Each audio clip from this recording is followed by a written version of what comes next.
안녕하세요. 반갑습니다. 한국 CS 마인드 교육센터 박정민 강사입니다. 저희 이번 영상 CS 리더스 관리사의 CS 개론 챕터의 네 번째 장 고객 관계관리 CRM에 대한 문제풀이 분석 동영상을 시작하도록 하겠습니다.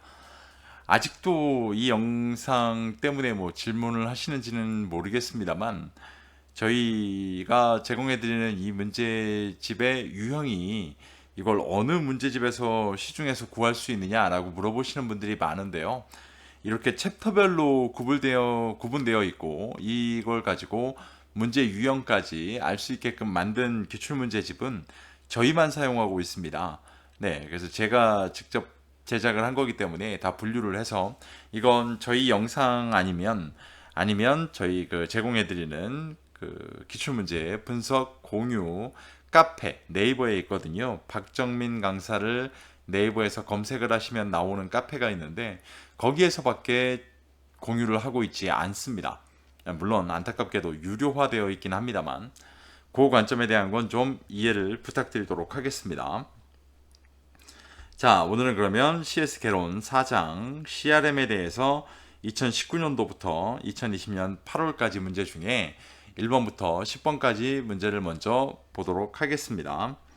자, 1번 문제. CRM 전략 수립과 관련해 시장 매력도에 영향을 미치는 요인 중 여기까지는 그냥 보셔도 되는 거예요. 이 중에 시장 요인으로 보기 어려운 것이라고 물어보고 있습니다. 자, 이 중에 시장 요인입니다 라고 얘기가 되면 첫 번째가 시장의 규모가 있을 거고요. 그 다음에 나오는 게 시장의 성장성이라는 게 있어야겠죠. 그 다음에 매출의 순환성이 있습니다. 그리고 매출의 계절성이 있어요. 네, 계절성. 이렇게 네 가지를 저희가 시장 요인입니다 라고 부릅니다. 자, 그러면 시장의 규모, 시장의 성장성, 매출의 순환성, 매출의 계절성 옆에 써드린 대로 다 나와 있습니다. 전부 다. 공급업자의 협상력 같은 경우는요. 얘는 저희가 저 요인 중에 어디에 포함되어 있는 거냐면 얘 같은 경우는 산업 요인에 포함되어 있습니다. 산업 요인에는 신규 진입자의 위험, 공급업자의 협상력, 경쟁자의 수준 이런 것들이 들어가 있기 때문에 산업 요인과 시장 요인을 문제로 섞는 경우가 굉장히 많고요. 이거 외에 하나가 더 있는 게 그게 환경 요인입니다. 환경 요인 같은 경우는 기술적 환경, 경제적 환경, 정치적 환경, 사회적 환경 있는 그대로 말씀을 드리면 크게 어렵지가 않습니다. 그렇기 때문에 세 가지 시장 매력도에 영향을 미치는 요인 중 시장 요인, 산업 요인, 환경 요인 중에서 가능하면 시장 요인과 산업 요인은 꼭 좀 구별할 수 있게끔 준비를 해 놓으시는 게 도움이 되실 겁니다. 자, 2번 문제. CRM 목적을 달성하기 위한 활동 중 고객 수 증대라고 지금 물어보거든요. 고객 수 증대가 가능하게끔 만드는 게 뭐가 있나요? 라고 지금 물어보고 있기 때문에 여기에 나오는 것 중에 대표적인 게 제휴, 이벤트, 기존 고객의 추천, 이 기존 고객의 추천 같은 경우가 아시겠지만 멤버스 겟 멤버스라고 부르거든요. MGM 방법이라고도 부르죠, 저희가. 그럼 추천해 줄 거면 기존 고객이 어떻게 해요? 유지되어 있어야 될 것 같아요. 이 네 가지입니다. 이 네 가지가 고객 수 증대와 관련된 거기 때문에 이벤트, 외부 업체와 제휴, 사용 방법의 다양화, 얘는 좀 봐야겠네요. 기존 고객 유지, 기존 고객의 추천을 통한 신규 고객 창출. 자, 이렇게 되면 옆에 써드렸던 고객 수 증대와 관련된 건 다 말씀을 드렸습니다. 자, 그러면 사용 방법의 다양화 같은 경우는 그럼 뭘까요? 사용 방법의 다양화가 되면 여러분 잘 보면 뭐가 증대하게 될까요? 네, 사용량이라는 게 증대하게 될 거예요. 사용량이 증대한다라는 거는 뭘 증가시키기 위함이다? 간단하게 구매 빈도의 증대겠죠. 구매 빈도의 증대. 구매 빈도 증대 해당하는 게 3번 내용입니다. 구매 빈도 증대 말고 또 하나 있는 게 고객 단가 증대라는 게 있죠. 고객 단가 증대는 저희가 이미 알고 계시는 업셀링, 크로스셀링, 그 다음에 리텐션이라는 것까지 있죠. 그래서 뭐 추가 판매, 교차 판매, 재판매 이렇게 되어 있습니다. 단가 증대는 그나마 조금 쉽습니다. 이렇기 때문에 이 문제도 똑같이 고객 수 증대와 구매 빈도 증대를 꼭 좀 구별할 줄 아셔야 됩니다. 구별할 수 있으셔야 됩니다. 네, 자꾸만 구별할 줄 아셔야 된다 그러는데 사투리는 아닌 것 같은데요. 다음 문제. 다음 중 고객관계관리 도입의 실패 요인으로 가장 거리가 먼 거. 자, 여기서는 저희가 CRM이라고 얘기하면은요, 대표적으로 알아야 될 단어 전사적, 그 다음에 장기적입니다. 이 두 가지 단어는 꼭 기억하고 계셔야 되는 거죠. 꼭 필요한 것 중에 두 가지입니다. 그러면 1번부터 볼까요? 명확한 전략 부재 및 무계획 당연히 실패할 수밖에 없을 겁니다. 2번 방대한 양의 고객 정보 데이터 무시 실패하죠. 고객 중심이 아닌 기업 중심의 CRM 당연히 실패합니다. 기술 숙련도에 대한 충분한 고려 미흡 실패하죠. 정보 시스템 조직과 업무 부서 간의 협업 실패하는 요인일까요? 아니죠. 이게 지금 여기에 해당하죠. 전사적이라는 관점에 다 포함시키면 언급될 수 있습니다. 자, 이렇기 때문에 5번이 이 문제에서는 정답이 되겠습니다. 조금만 읽어보시면 구별이 가능한 문제 유형이었죠. 다음 문제. ECRM 전략 수립과 관련해 다음 보기 설명에 해당하는 거. ECRM 전략이라고 지금 얘기하고 있습니다. ECRM 전략. 자, 보기를 좀 볼까요? 웹사이트 회원으로 가입할 때 광고 수신 여부와 필요로 하는 정보를 등록함으로써 허가받은 사람에게만 이메일을 발송하는 시스템이라고 나옵니다. 자, 먼저 당신이 등록해주고 가입할 때 거기에 허가받은 사람에게만 허가받다라고 하면 딱 떠오르는 거 뭐 있죠? 네, 퍼미션 마케팅이 있죠. 퍼미션 마케팅이라는 게 딱 떠오르실 겁니다. 허가받은 사람에게만 이메일 보냅니다. 세스 고든이 왜 온라인에서는 강요하듯 하면 안 돼 라고 얘기했던 거잖아요. 그럼 퍼미션 마케팅의 대표적인 게 뭘까요? 알고 계시는 허가받은 사람에게만 보냅니다. 옵트인 메일 서비스가 있습니다. 네, 그래서 이 문제 보기에서 보면 가입할 때 등록함으로써 허가받은 사람에게만 이메일을 발송하는 시스템라는 거 보면 옵트인 메일 시스템이라고 보시면 될 것 같습니다. 만약에 가입자 수백 명에게 한꺼번에 메일을 발송할 수 있는 시스템, 원하는 메일만 받아서 볼 수 있는 측면, 이렇게 되면 문제는 뭘까요? 네, 매치 메일이 될 거예요. 그럴 경우에는 또다시 가비지 메일, 크러쉬 메일, 그라운드 메일 전부 다 알고 계시는 정크 메일의 종류이기도 합니다. 자, 다음 문제. 다음 보기 중 내용 중 넬슨 존슨이 제시한 인간관계 심화 요인이라고 얘기가 되면 인간관계 심화 요인 넬슨 존슨이 나오면 여기서 대표적으로 떠오르시는 거 3R입니다. 3R. 3R의 대표적인 건 알고 계시는 것처럼 첫 번째가 리워드 해가지고요. 이걸 우리가 보상성이라고 부르죠. 보상성. 그 다음에 레시프로칼리티? 이렇게 정확히 지금 읽지는 못하겠는데 그렇게 해서 나오는 것 중에 하나가 이렇게 돼 있죠. 예. 이거를 저희가 상호성이라고 불러요. 알고 계시는 것처럼 5R 저희 의전 5R에 나오는 레시프로시티가 나오죠. 거기에. 그 다음에 마지막에 있는 게 룰이에요. 이 룰을 규칙이라고 부르잖아요. 자, 그래서 넬슨 존슨의 3R 그러면 이 세 가지가 기억나셔야 돼요. 그래서 보상성, 상호성, 규칙이라고 보면 규칙 해당하겠네요. 관심 아니고 동기 아니고 상호성, 보상성이라 보면 마가 되겠네요. 그죠? 네. 자, 원래는 이 세 가지에 대한 게 개별 문제로 출제가 되죠. 그러니까 세 가지의 내용을 물어보는 문제들이 출제가 되거든요. 내용을 물어보는 문제가 나오는데 지금 2019년도임에도 불구하고 이 세 가지의 그냥 그 내용이 아니라 세 가지 요소를 기억하는 문제. 자, 이런 식의 문제도 출제가 된다라는 것 정도는 꼭 좀 체크하고 계셔야 됩니다. 대인지각 왜곡 유형 중 다음 보기 설명에 해당하는 거 뭘까요? 라고 되어 있습니다. 보기를 볼까요? 매력적인 짝과 함께 있는 사람의 사회적인 지위나 가치가 높게 평가되어. 자, 함께 있는 사람의 사회적 지위나 가치가 높게 평가된답니다. 자존심이 고양되는 현상. 자, A라는 사람이 B라는 사람과 같이 있는데요. 이 사람의 영향력이 미쳐가지고요. 내가 선 A가 아니라 A 다시처럼 보이게 만드는 현상이에요. 흔히 이런 걸 저희가 방사 효과라고 부르게 됩니다. 이 사람의 영향력이 이렇게 미쳐온다는 거죠. 나에게.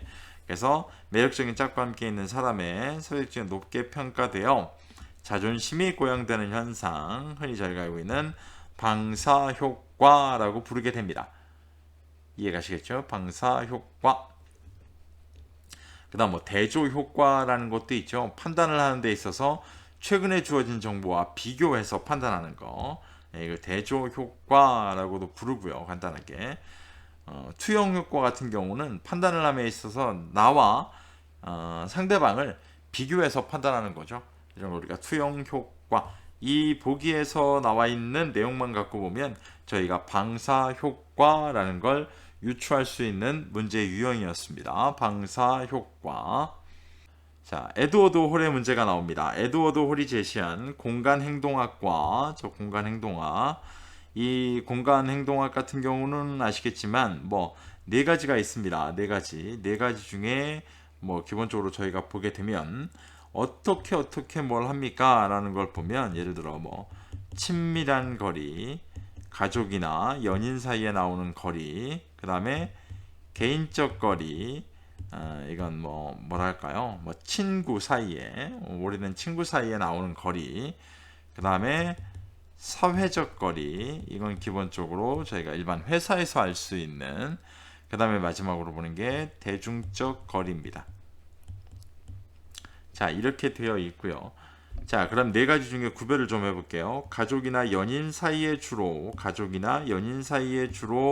벌써 답을 지목합니다. 거리로 가족이나 연인 외에 이 사람이 이외 사람이 이 거리 안으로 들어오게 되면 매우 불쾌감을 느낍니다. 이렇기 때문에 이걸 저희가 0cm에서 45cm 정도다라고 나눠놨던 거죠. 이 에드워드 홀이라는 사람이. 이렇게 되면 이 거리에 해당하는 거 저희가 뭐라 부른다고요? 네, 친밀한 거리라고 부르게 됩니다. 친밀한 거리. 0에서 45cm까지가 친밀한 거리. 45cm에서 120cm, 쉽게 해서 1m 20 정도. 이걸 우리가 개인적 거리. 그 다음에 1m 20에서 360, 이걸 사회적 거리. 360 이상, 이걸 우리가 대중적 거리, 이렇게 구별하고 있습니다. 알고 계시면 되겠죠? 다음 문제. 다음 중 포도 넝쿨 의사소통 유형의 장점에 해당되지 않는 거. 자, 포도 넝쿨 의사소통. 일단 저희가 알고 있는, 조금 더 많이 알고 있는, 네, 그레이프 바인이라고 부릅니다. 포도 넝쿨. 그레이프 바인. 이걸 대표적으로 뭐라 그래요? 네, 비공식적 의사소통의 유형이라고 부르죠. 비공식적 의사소통. 자, 여기 장점에 해당되지 않는 거 물어봅니다. 전달 속도가 빠르다. 비공식적이기 때문에 상당히 빠릅니다. 2번, 하급자들 스스로의 스트레스를 해소해 준다. 비공식적이기 때문에 이게 가능합니다. 3번, 공식적인 의사소통이 전달하지 못하는 유익한 정보를 제공한다. 맞죠? 비공식적으로 전달이 되기 때문에 조금 격식에서 벗어나는 경우도 많잖아요. 4번, 하급자의 태도나 성과, 아이디어 등 가치 있는 정보를 제공해 준다. 맞죠? 네, 이런 비공식적 의사소통에서 아이디어가 나오는 경우도 굉장히 많습니다. 5번, 정보가 전달 과정에서 왜곡되어 전달될 가능성이 현저히 낮다. 정말 그럴까요? 아니죠. 이거 몇 단계만 지나가도 네, 왜곡될 가능성이 상당히 높아집니다. 이렇게 보면 정답이 5번입니다. 자, 이 문제 같은 경우는요. 이 틀린 보기를 실제 정답처럼 바꿔서 한 번 정도는 꼭 보셔야 됩니다. 왜 그러냐면 어떤 걸 다음 문제에서 바꿔서 문제를 낼지 알 수가 없어요. 그 관점으로 좀 이해를 하시면 돼요. 자, 9번. 메타그룹에서 제시한 고객관계 관리의 분류 중, CRM 분류 중. 자, 분석 CRM이라고 나옵니다. 분석 CRM이다라고 얘기가 된다면 저희가 뭐 흔히 알고 계시는 것들 중에 뭐 분석 CRM이라고 얘기가 되면 일단 가장 기본적으로는 뭐예요? 네, 분석하는 시스템이에요. 분석 시스템. 그죠? 이걸 하다 보니까 이 분석 시스템 같은 경우는요, 고객의 모든 정보를 저희가 취합한 다음에 분석할 수 있어야 되잖아요. 분명하게. 이해가시죠? 예, 그렇기 때문에 저희가 여러 곳에서 기본적으로 보면 뭐라 그래요? 흔히들. 네. 고객을 이렇게 확보한다라는 관점이 있는 거예요. 그런 장점을 갖고 있어서 분석 또는 시스템을 뭐 할까요? 가공한다라는 관점까지 다 만들어져 있는데 여기에 들어가는 것 중에 대표적인 게 데이터 웨어하우스, 데이터 마이닝, 그다음에 온라인 다차원 분석, OLAP, 온라인 자동 도장 시스템, 자동 저장 시스템, ODS 이런 것들이 들어가 있는 게 분석 CRM이죠. 자, 그럼 하나씩 볼게요. 백오피스와 CRM의 통합 맞을까요? 백오피스와 CRM의 통합은 네, 이건 운영 CRM에서 나오는 얘기예요. 백오피스라는 게 운영 CRM에서 나왔던 얘기잖아요. 간단하게. 자, 비효율적 업무 프로세스의 도출이라고 하면 이건 뭘까요? 이건 저희가 알고 있는 협업 CRM이에요. 협업 CRM에서 비효율적인 업무 프로세스의 도출, 채널 다양화로 일관된 서비스를 제공해 줄 수 있습니다. 채널의 통합, 뭐라 부를까요? 채널의 다양화로 일관된 서비스를 제공한다? 채널의 다양화가 아니라 채널의 통합이죠. 통합이 필요하고요. 이거 같은 경우도 협업 CRM이죠. 네. 다양화라고 하면 안 돼요. 이 다양화를 바꾸셔야 되는 거죠. 얘를 통합으로 수정하셔야 돼요. 그러니까 내용도 틀리고 뭐랄까요? 해당하는 내용도 아니에요. 프론트 오피스, 고객 접점을 연계한 업무 지원. 아까 백오피스가 운영 CRM이라 그랬죠. 그럼 프론트 오피스가 나온다는 건 결국 무슨 얘기예요? 예, 이것도 운영 CRM. 고객 캠페인을 통한 타깃 마케팅을 수행합니다. 고객 캠페인을 하는 데 있어서 필요한 것 중에 하나가 OLAP와 데이터 웨어하우스, 데이터 마이닝이에요. 이 세 가지가 다 필요한 것 중에 하나가 고객 캠페인이에요. 그렇게 되면 어떻게 돼요? 얘가 분석 CRM이 되겠죠. 해당하는 내용. 자, 이 문제는 체크해 놓으세요. 실제로 어떤 세부사항, 세부 요소를 물어보는 게 아니라 실제로 전체적으로 교재에는 나와 있는 내용이긴 합니다만 저희가 쉽게 이렇게 암기한다든가 이렇게 준비하는 내용은 아니에요. 그래서 꼭 한번 보시고 다음 문제라도 다음번에 나오는 문제라도 대응할 방법을 찾아 놓으셔야만 됩니다. 자, 오늘 마지막 문제 10번 문제. 다음 중 고객관계관리 특징에 대한 설명으로 가장 올바르지 않은 거. 자, 특징을 물어봅니다. 특징. 이 특징을 물어보는 문제는 아주 전형적으로 나오는 문제 중에 한 가지인데요. 좀 먼저 읽어볼게요. 고객과의 직접적인 접촉을 통해 쌍방향 커뮤니케이션을 지속합니다. 맞을까요? 네, 이 쌍방향 커뮤니케이션이 맞아요. 기본적으로. 이 이유는 뭐냐면 고객의 정보를 들어가지고요. 저희가 이거를 데이터화 시켜요. 뭐에 쓰려고요? 마케팅에 쓰려고요.